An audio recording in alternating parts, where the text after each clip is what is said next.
अस्सलाम वालेकुम बच्चों, कैसे हैं सब लोग? होप सब ठीक होंगे।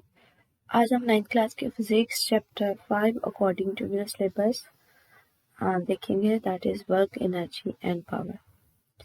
इस हम सारे टॉपिक में चैप्टर में देखेंगे इन सारी टर्म्स को वन बाय वन, कि वर्क क्या होती है, एनर्जी क्या होती है, पावर, इन सब में रिलेशनशिप देखेंगे।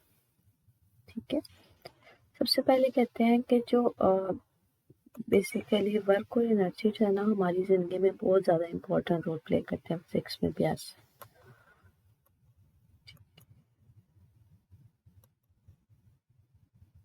ज़िंदगी में, डेली लाइफ में तो ये दोनों से हम कंसर्न होते ही हैं, मतलब कहीं ना किसी वे से हम एनर्जी ट्रांसफ़र कर रहे होते हैं, काम कर रहे होते हैं। कहते हैं बिल्कुल इसी तरह से जो वर्क और एनर्जी फिजिक्स में बहुत ज़्यादा इंपॉर्टेंट है। हमारी कॉमनली ये थिंकिंग होती है कि हम हर उस चीज़ को वर्क की कैटेगरी में लेके आ रहे होते हैं। कोई भी जो हम लोग फिजिकल या मेंटल एक्टिविटीज़ कर रहे होते हैं ना, हम पढ़ रहे हैं, हम कहते हैं हमने बड़ा काम किया है। वैसे कोई फिजिकल काम कर रहे हो हमने, तो उसको भी हम कहते हैं हम बड़ा काम किया। तो हम लोग डेली लाइफ में, वैसे नॉर्मल लाइफ में जो वर्क का लफ्ज़ है ना, वर्क का, वो किसी भी मेंटल या फिजिकल एक्टिविटी को परफॉर्म करने की कैटेगरी में लेके आते हैं। जैसे कहते हैं, ये देखें, ये एक बच्ची है, ये पढ़ रही है, तो हम कह रहे हैं ये मेंटली काम कर रही है, ये काम कर रही है। ये एक पर्सन है, उसने ये ईंटें उठाई हुई हैं और ये जा रहा है किसी जगह पे, लेके जा रहा है, तो हमारे अकॉर्डिंग ये भी काम कर रहा है। लेकिन कहते हैं फिजिक्स के अकॉर्डिंगली वर्क एक डिफरेंट चीज़ है, उसकी डेफिनेशन बिल्कुल डिफरेंट है। फिजिक्स के अकॉर्डिंगली वर्क क्या है, वो कहते हैं फिजिक्स के अकॉर्डिंगली वर्क ये है कि आप किसी ऑब्जेक्ट के ऊपर फोर्स लगा रहे हो और वो कोई डिस्टेंस ट्रेवल कर रहा है, उसको हम वर्क बोलेंगे। फिजिक्स के अकॉर्डिंगली ये वर्क नहीं है। फिजिक्स के अकॉर्डिंग क्या है, किसी ऑब्जेक्ट के ऊपर कोई फोर्स लगेगी और ऑब्जेक्ट मूव करेगा सम डिस्टेंस। इसको क्लियरली आगे भी देखते हैं। कहते हैं कंसेप्ट ऑफ एनर्जी, वर्क का हमें पता चल गया, तो कहते हैं एनर्जी जो है ना, वो भी क्लोजली रिलेटेड है वर्क से। जब आप किसी ऑब्जेक्ट के ऊपर वर्क परफॉर्म करोगे ना, मतलब फोर्स लगाइए, वो कुछ डिस्टेंस ट्रैवल करेगा, तो एनर्जी तब वहाँ पे ना ट्रांसफर हो रही होती है एक ऑब्जेक्ट से दूसरे ऑब्जेक्ट के दरमियान। ठीक है, तो इन सिंपल वर्ड्स वर्क और एनर्जी क्लोजली रिलेटेड होते हैं। इसमें जो मजीद डिफरेंस है वो आगे देखते हैं। तो कहते हैं वर्क बेसिकली है क्या, वर्क में दो चीज़ें इंपॉर्टेंट हैं, फोर्स और डिस्प्लेसमेंट। ठीक है, जब भी कोई वर्क फोर्स जो है किसी ऑब्जेक्ट के ऊपर एक्ट करती है और वो सम डिस्टेंस ट्रैवल करता है, तो हम कहते हैं कि फोर्स ने क्या किया है, कुछ काम किया है। ये इसकी जो अप्रोप्रिएट डेफिनेशन है वो ये कहा जाता है कि जो वर्क है ना, मैथमेटिकली अगर बात की जाए, तो वर्क हमारे पास प्रोडक्ट होता है फोर्स का मैग्नीट्यूड और वो डिस्टेंस जिस जो ऑब्जेक्ट कवर करता है जब आप उसके ऊपर फोर्स अप्लाई करते हैं। डिस्टेंस याद रखिएगा, डायरेक्शन ऑफ फोर्स होना चाहिए। जिस डायरेक्शन में फोर्स लग रही हो, अगर ऑब्जेक्ट उसी डायरेक्शन में डिस्टेंस ट्रेवल करते हैं ना, तो हम कहते हैं तो वर्क होगा। फॉर एग्जाम्पल ये देखें, कहते हैं एक ब्लॉक पड़ा हुआ है, आप इसके ऊपर इस डायरेक्शन में फोर्स लगाते हो। जब इस डायरेक्शन में फोर्स लगाते हो तो ये ब्लॉक जो है ना, यहाँ से यहाँ तक का डिस्टेंस ट्रैवल करता है इसी डायरेक्शन में। तो इस केस में आपके पास वर्क क्या होगा, वर्क हमारे पास होगा magnitude of force multiplied by distance. ठीक है, जरूरी है कि जब ऑब्जेक्ट के ऊपर फोर्स लगे तो ऑब्जेक्ट उसी डायरेक्शन में डिस्टेंस दे, तो हम कहते हैं वर्क होगा। ठीक है, यहाँ पे यही बात करें, इस इक्वेशन से हमने कंक्लूड क्या किया कि अगर ऑब्जेक्ट के ऊपर फोर्स लग रही है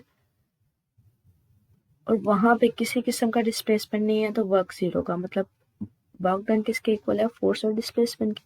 अगर डिस्प्लेसमेंट वो ट्रैवल नहीं करेगा, अपनी जगह से नहीं हिलेगा, तब भी वर्क जीरो हो जाएगा। अगर फोर्स अप्लाई नहीं करेंगे, फोर्स जीरो होगी, तो तब भी वर्क डन क्या होगा, जीरो।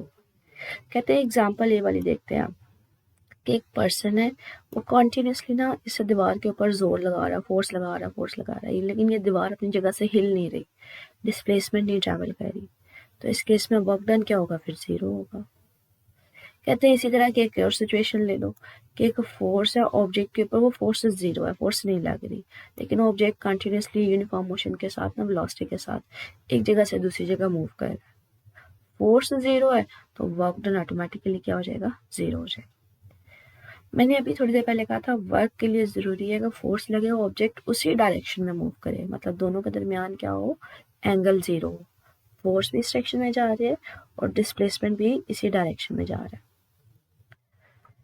कहते हैं अगर कोई सिचुएशन आ जाए कि जहाँ पे जो वर्क हो रहा हो, क्या वर्क होगा, कोई ऐसी सिचुएशन जहाँ पे फोर्स कोई एंगल बना रहा हो डिस्प्लेसमेंट के साथ, मतलब फोर्स अब इस डायरेक्शन में ना हो बल्कि यहाँ पे कोई फोर्स एंगल बना रहा हो डिस्प्लेसमेंट के साथ, तो आप बताओ इस केस में वर्क होगा। मैंने आपसे कहा था वर्क कब होता है, जब जिस डायरेक्शन में डिस्प्लेसमेंट हो फोर्स इसी डायरेक्शन में लग रही हो। तो वो यहाँ पे तो कह रहे हैं कि आपके पास जो फोर्स है वो कोई एंगल बना रहा है, तो ऐसे केस में आप क्या करते हो, ऐसे केस में आप फोर्स को उसके कंपोनेंट्स में रिजॉल्व करते हो। ठीक है, एक इसका होता है परपेंडिकुलर कंपोनेंट और एक इसका होता है हॉरिजॉन्टल कंपोनेंट। यहाँ पे जो इसका हॉरिजॉन्टल कंपोनेंट है ना, जो डिस्प्लेसमेंट की तरफ है, डिस्प्लेसमेंट के अलोंग है, एफ कॉस थीटा, उसकी वजह से वर्क होगा। ठीक है, तो यहाँ पे ये कह रहा है कोई वर्क होगा किस कंपोनेंट की वजह से, जो जिस डायरेक्शन में ऑब्जेक्ट मूव कर रहा होगा ना, जिस डायरेक्शन में उसकी डिस्प्लेसमेंट होगी उसी डायरेक्शन में होगा, उस कंपोनेंट की वजह से वर्क होगा। तो ये कौन सा कंपोनेंट होता है, ये होता है आपके पास एफ कॉस थीटा होता है। अब वो यही बात कर रहे हैं रिजॉल्व करें, रिजॉल्व करने का मैंने आपको यही एक तरीका बताया कि एक परपेंडिकुलर ड्रॉ करते हैं।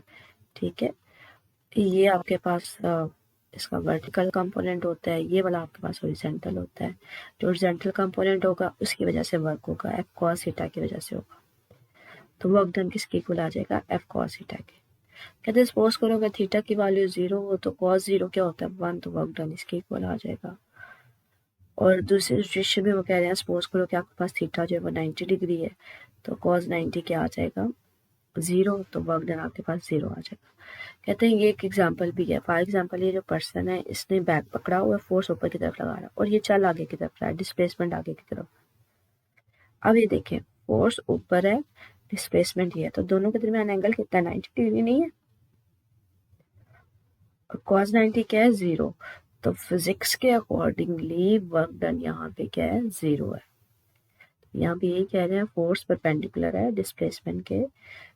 ठीक है, और ये पर्सन कोई बैग लेके आगे जा रहा है, फिजिक्स के अकॉर्डिंग क्या कर रहा है, वर्क 0 है। क्यों, क्योंकि फोर्स और डिस्प्लेसमेंट एक दूसरे के क्या है, परपेंडिकुलर। दूसरा कहते हैं हमारे पास जो वर्क होता है ना किसी भी ऑब्जेक्ट के ऊपर लग रहा होता है, आप अगर फोर्स और डिस्टेंस चेंज नहीं ना हो रहा, उन दोनों की मैग्नीट्यूड चेंज नहीं हो रही, तो आप किसी भी डायरेक्शन में फोर्स लगाओ, चाहे नॉर्थ में लगाओ, चाहे ईस्ट में लगाओ, चाहे वेस्ट में लगाओ, वर्क सेम रहेगा, वो चेंज नहीं होगा। तो हम कहते हैं वर्क जो है वो डायरेक्शन पे डिपेंड नहीं करता या उसकी इंफॉर्मेशन नहीं देता। तो वो याद रखिएगा वर्क एक स्केलर क्वांटिटी है, ये एमसीक्यू में पूछा जा सकता है। ठीक है, इस टॉपिक को आगे हम देखते हैं। कहते हैं अगर वर्क को आप ग्राफ के थ्रू कैलकुलेट करना चाहो तो कैसे करोगे। कहते हैं आप क्या करो, अलोंग दी एक्स एक्सिस आप डिस्टेंस लो, अलोंग दी वाई एक्सिस आप क्या लो, फोर्स ले लो। ठीक है, अब आपने क्या करना है, ग्राफ प्लॉट करना है फोर्स और डिस्टेंस के अकॉर्डिंग। कहते हैं आप यहाँ पे ना एक मैग्नीट्यूड लो, कांस्टेंट फोर्स लो। यहाँ पे मैं एक कांस्टेंट फोर्स लेती हूँ कि मतलब मेरे पास फोर्स की ये वैल्यू है और इस पॉइंट पे क्या है, मेरे पास डिस्टेंस क्या है, 0 है। मैं क्या करती हूँ, मूव करवाती जाती हूँ ऑब्जेक्ट को, वो डिस्टेंस ट्रेवल करता रहता है, लेकिन जो फोर्स की वैल्यू वो क्या है, वो तो चेंज नहीं हो रही, वो कांस्टेंट रह रही है। ठीक है, फोर्स की वैल्यू यही है। तो यहाँ पे यही बात कर रहे हैं कि हमारे पास हमने कांस्टेंट फोर्स के लिए कि कांस्टेंट एक फोर्स लेनी है। ठीक है, और वो ऑब्जेक्ट के ऊपर एक्ट कर रही है, ऑब्जेक्ट मूव करता जा रहा है, डिस्टेंस बढ़ता जा रहा है, फोर्स मूव नहीं कर रही। तो ये हमारे पास हम कहते हैं जिस डायरेक्शन में फोर्स लग रही है उसी डायरेक्शन में वो डिस्टेंस ट्रेवल कर रहा है, लेकिन फोर्स क्या है, कांस्टेंट है। कहते हैं ऐसे केस में अगर आपने वर्क निकालना हो तो जो इस ग्राफ के अंडर एरिया होता है ना, ये सारा शेडेड एरिया, ये आपको बेसिकली वर्क दे देता है। एरिया क्या होता है? एरिया होता है इस तरह के बॉक्स में लेंथ को जब आप विड्थ से मल्टीप्लाई करते हो या हाइट को विड्थ से मल्टीप्लाई करते हो।